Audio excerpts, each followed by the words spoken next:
Samburu, where the National Gender and Equality Commission and other stakeholders are advocating for formation of laws that will scale up the fight against gender-based violence in the country.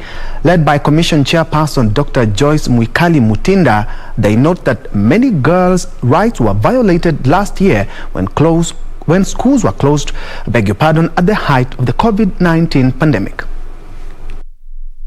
At a workshop on gender equality and equity in Mararal Town, Samburu County, National Gender and Equality Commission Chair Dr Joyce Mwikali appealed to the National Assembly to expedite consideration of the Children's Bill, saying the Sexual Offences Act needs to be amended.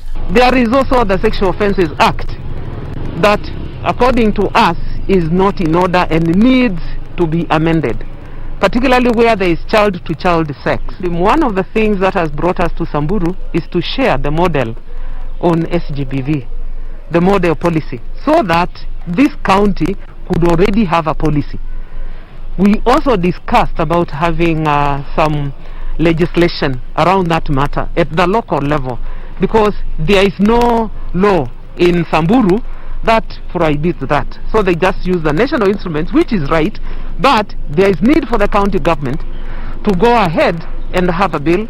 Dr Mutinda lauded elders from Samburu community for their efforts to end female genital mutilation in the county. Wazee agreed they should eradicate FGM. Now FGM is just one of the types of the gender-based violence in this country. So it is the cultural practices, we can use them positively.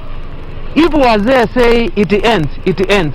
And therefore I would call upon the other Wazees, I know there are other Wazees in various parts of this country who can go ahead and make such declarations. Youths who attended the workshop complained of being sidelined in development, urging the government to ensure quality and equity in distribution and utilization of resources among groups of special interests. We don't have equal representation of the youth, women and people living with disabilities. We will urge the county to include this, we call them people of interest, in these forums, because their inputs is really critical in decision making of county budgeting process, among other issues.